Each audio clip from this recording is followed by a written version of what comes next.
Mou and mom kitchen থেকে আজ আমরা একটা ইউনিক ডিশ বানাচ্ছি, তিল ভাজা। তার জন্য আমি এখানে 5 চামচ সাদা তিল নিয়ে নিলাম। জল ছাড়া প্রথমে এই তিলটাকে আমি পেস্ট করে নিয়েছি।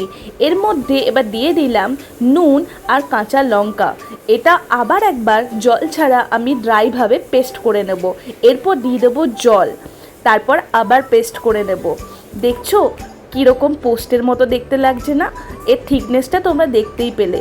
এবার এখানে বসিয়ে দিলাম তাওয়া, দিয়ে দিলাম তেলটাকে ভালো করে পুরো প্যানের মধ্যে আমি বুলিয়ে দিলাম। এবার এখানে দিয়ে দেবো কুচনো পেঁয়াজ। এখানে আমি 2টো মিডিয়াম সাইজের পেঁয়াজ নিয়েছিলাম। ভালো করে মিক্সড করে দেবো এটাকে। যখন দেখবে এরকম ব্রাউন কালার চলে এসছে প্রায় 5 মিনিট পর, তখন তোমরা ওই তিলের পেস্টটাকে এর মধ্যে দিয়ে দেবে। অলরেডি ওর মধ্যে নুন আর ঝাল দেওয়া ছিল, তাই কিছু দিতে হবে না। আর মিডিয়াম ফ্লেমে রেখে দেবে। কিছুক্ষণ পর পর এরকম করে নাড়াতে থাকবে, নালে কিন্তু মিষ্টা বসে যাবে। আস্তে আস্তে দেখবে জল শুকিয়ে এরকম শুকনো হতে শুরু করেছে।